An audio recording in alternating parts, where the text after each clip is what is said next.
지금 한동훈 장관이 사실은 너무 인기가 많고 뭐 지금 최근에 뭐 대구 갔을 때부터 시작해서 서로 사진 찍어 달라고 막 이래 난리를 노래를 부르다 보니까 한동훈 장관을 좀 활용을 해야 되는 거 아니야. 네. 뭐 비대위원장을 시키든 아니면 비례대표로 나서서 전국 뭐 유세 지원 선거 지휘를 한다든지 좀 이렇게 지원 유세를 한다든지 이런 뭐 러브콜을 하고 있는 건지 아니면 한 장관 자체가 뭐 나올 생각은 없는데 지금 당에서만 이렇게 노래를 하는 건지 어떻게 생각하십니까? 한동훈 장관은 내각에서도 큰 역할을 할 수 있지만 네네네. 또 우리 당이 어렵고 힘든 데 네네. 와서 내년 총선에 중요한 역할을 맡아준다면 네네. 그걸 많은 또 당원들이 바라고 있는 네네.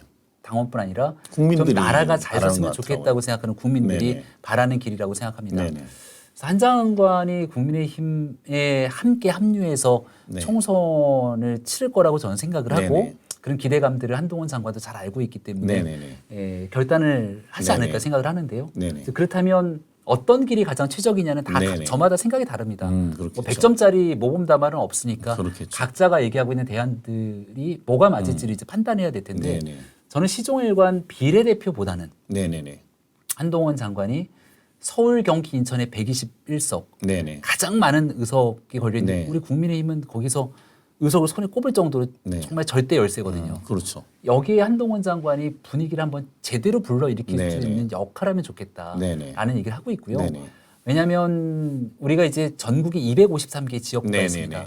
근데 우리 조선일보도 그렇고 네네. 언론사의 인적 풀은 한계가 있기 때문에 네네. 다 보낼 수가 없잖아요. 그렇죠. 지면도 방송 리포터도 한계가 있으니까 그렇죠. 그렇죠. 결국 총선 내내 나오게 되는 건 딱 정해진 몇 곳 네네. 거기에 언론사가 갖고 있는 가장 모든 역량들을 다 몇 네네. 곳의 지역에 집중해서 보낼 겁니다. 네네네. 마크맨들이 따라붙거든요. 네네네. 첫 번째는 이재명 대표가 있는 곳에 네네.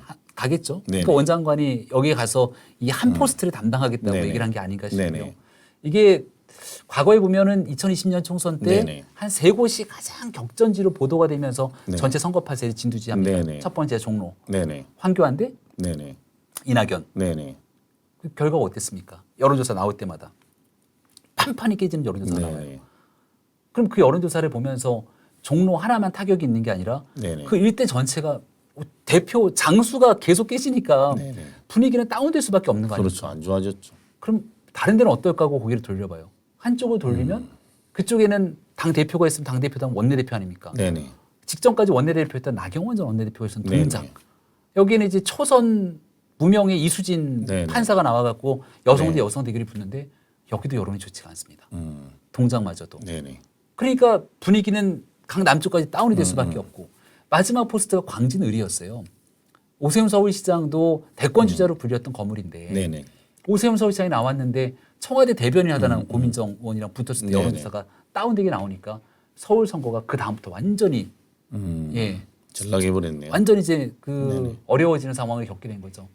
내년도 총선을 앞두고 있을 때 한 3개에서 5개 정도의 주요 포스트에서 네네. 큰 역할을 하게 될 건데 네네네. 가장 중심되는 지역에서 모든 이슈를 빨아들일 수 있는 곳. 네네. 거기 한동훈 장관이 우리는 이제 격전지 정도라는 표현을 쓰는데 네네. 격전지. 예, 그런 좀 중요한 격전지에서 승기를 확 잡아끌 수 있으면 네네. 그 분위기가 옆에까지 쫙 번져나가게 됩니다.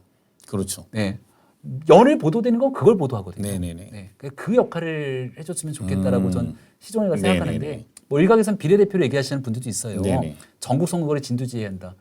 비례대표를 전국으로 돌면서 유세하면 카메라 사진 찍는 것밖에 안 나옵니다. 그렇죠. 네. 지금 위원님이 말씀하신 대로 저도 그 방안이 제가 들어도 더 좋은 것 같은데요. 설득이 좀 되나요? 네. 아니, 설득력도 있고 실제로 최근에 여론조사한 거 보니까 네. 이재명 그 대표랑 지금 한동훈 장관을 비교했는데 원희룡 장관. 원희룡 장관, 한동훈 장관하고 한동훈, 비교한 예. 것도 있어요. 그 별로 차이가 안 나더라고요. 지금 국민의힘 네네. 상황이 좀 안 좋잖아요. 네네네. 저는 좋아질 거라 확신합니다. 네네. 그렇게 노력하고 있고 네네. 조금 더 좋아지잖아요. 네네. 그러면 상황은 더 반전됩니다. 음. 거기에서 반전을 확 끌고 가버리면요. 네네. 그 다음 나머지에 대한 이 자신감으로 한번 해볼 수 있다라고 네네. 하는 분위기가 올라오는 거예요. 네네. 지금 보수 진영 내에서도 이대로 되겠냐. 여론조사도 안 좋고 나오는 뉴스마다 좋은 뉴스도 하나도 없고 그냥 약간 혀를 끌끌 차면서 보수 진영 내에서도 결집이 잘 안 그렇죠. 되는 경우도 있습니다. 중도층 입장에서는 야, 지네 집에서도 안 된다고 하는데 거기에 한 번쯤 여기에 볼까 저기에 볼까 하는데 내부에서도 결집이 안 돼서 힘이 안 실리는데 그게 여기를 볼 수가 있겠습니까? 그런 모습들이 정리가 돼서 힘이 실렸을 때 한동훈 장관, 원희룡 장관이 나가서 한 지역에 쫙 분위기를 끌어올려주는 게 나오게 되면 쌍두마차로 이끌면 되겠네요. 네, 그런 방식의 네네. 분위기들이 막 나와주면 네. 총선 수도권에서 정말 다시 한번 네네. 우리가 국민들의 마음을 다잡을 수 있는 기회는 반드시 올 거라고 봅니다. 저도 그렇게 생각합니다. 어쨌든 전체적인 분위기는 지금 어쨌든 조금 혁신이하고 지금 어수선한 과정에서 크게 좋지 않았지만 지금 개개인의 인물을 놓고 보면 굉장한 열방들이 있는 것 같고 예. 이미 뭐 사실은 이재명은 전 대권 주자지만 비교해도 뭐 이렇게 큰 차이가 나지 않는 걸로 봐서 충분히 위원님 말씀하신 대로 하면 좋은 전략이 필요하다는 생각이 드네요. 네, 그러면 이 관련해서 어쨌든 아까 청년 비례대표 이런 것도 좀 말씀하시고 염원을 말씀하셨는데 그러면 또 총선 앞두고 아무래도 좀 유명 인물을 영입해야 된다. 네. 뭐 오늘도 뭐 박시성 그 옛날 뭐 이제 뭐 축구 선수 한 본인은 아니라고 부인을 하고 했는데 좀 그런 인물 영입에 대해서는 이야기들이 나오고 있나요? 인물 영입은 이제 네. 순차적으로 이루어지고 있는 네네네. 상태이죠. 네네. 그래서 이수정 교수 얘기도 했고, 네네네. 뭐 방송 많이 나오는 구자룡 변호사를 네. 비롯한 여러 사람들이 이제 하나씩 국민께 네네. 선을 보이게 되는데 네네. 인재 영입이 지금 좀 어려운 게 있어요. 좋은 자리 주겠다 그러면 인재 영입이 쉽지 않을 그렇게 어렵지 네. 않을 텐데 네네네. 격전지에서 함께 그 갖고 있었던 좋은 이미지로 네네. 국민의힘을 위해서 뛰어달라 이런 요청들을 하고 네네네. 있기 때문에 아마 이제 그 격전지에 나가서 뛰겠다는 분들 찾기가 네네. 쉽지는 않은 네네. 사실이기도 합니다. 근데 네. 그런 일들의 노력들이 좀 네. 이어지게 될 거고 네네. 국민들한테 가능하면 그래도 좀 이름도 알려지고 네네. 이미지도 좋은 분들이 함께하는 게 제일 좋겠죠. 네네. 지난 내각에서 인물을 등용했을 때 국민들께서 그래도 호응을 꽤 많이 보내줬던 분이 네. 장미란 차관이었어요. 네네네. 지금 총선 출마 여부로 설왕설래 얘기가 많은데 그건 네. 논외로 하고 처음 차관이 임명됐을 때 네네. 좋은 이미지에 자신의 영역에서 최선을 다해 노력했고 또 전체적으로 좀 젊은 나이에서 네네. 변화를 가져올 수 있는 인물. 그래서 그렇게 전문성과 참신성 네네. 그리고 무엇보다 국민과 나라를 위해서 한번 내가 해보겠다고 하는 그 열정과 의지. 네네. 우리 권력 의지라고 표현을 쓰기도 하는데 네네네. 이런 삼박자가 좀 맞아떨어지는 인물들이 이제 좀 많아질 수밖에 없을 네네. 거다. 좀 기다려 보시면 그래도 네, 근데 사실은 인재 영입의 시간이 있습니다. 지금 위원님 말씀하신 대로 이런 뭐 사실 뭐 참신성이라든지 뭐 여러 가지 요소를 해서 하면 좋은데 실제로 이제 공간이가 형성되면 또 짬짬이해서 본인들끼리 본인들 편드는 사람 뭐 니 편 내 편 나눠서 이렇게 좀 공천하다 보면 국민들이 아 또 보기 안 좋게 또 지들끼리 다 해먹는구나 하는데 제도적으로 또 이런 부분들도 어떻게 가점을 주고 좀 오픈해서 평가할 수 있는 이런 제도가 지금은 없죠. 오픈시켜서 공천할 때. 그렇죠. 지금은 이제 우리가 얼마 전에 당무감사를 네, 한번 했습니다. 네네. 국회의원 원외위원장까지 네네. 해서 성적표가 일단은 다 매겨져 있어요. 네네. 그리고 거기에 추가적으로 우리가 네네. 시스템 공천으로 가져가기 위해서 네네.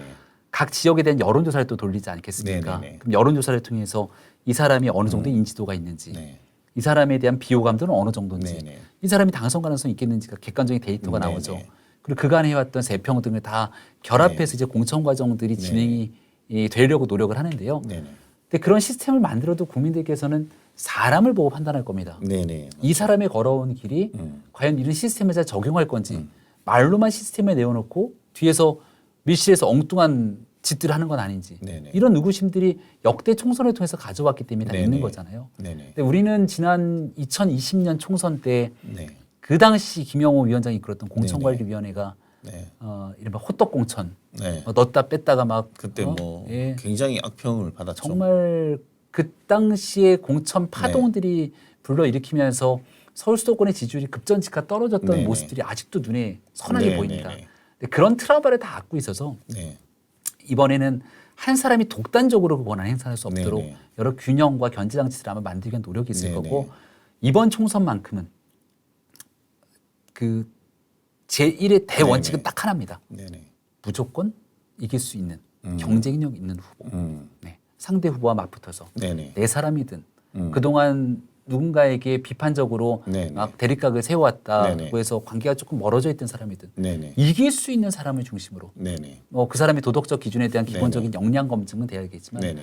반드시 민주당과의 비교적인 압도적인 우위를 갖고 네네. 있는 사람 중심으로 공천해야 된다는 컨센서스가 있기 때문에 네네.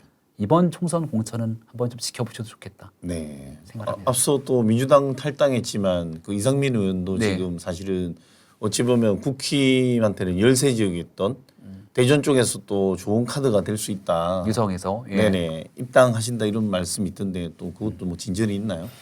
아직까지는 결국 중요한 건 이상민 의원의 판단과 선택 네. 아니겠습니까? 네네. 네. 그리고 지금 바깥에서 또 제3지대에 대한 공간들이 막 열리고 네네. 있어요. 네네. 이낙연 전 대표가 움직이는 게 거의 네네. 기정사실화돼 있는 것 같고 네네네.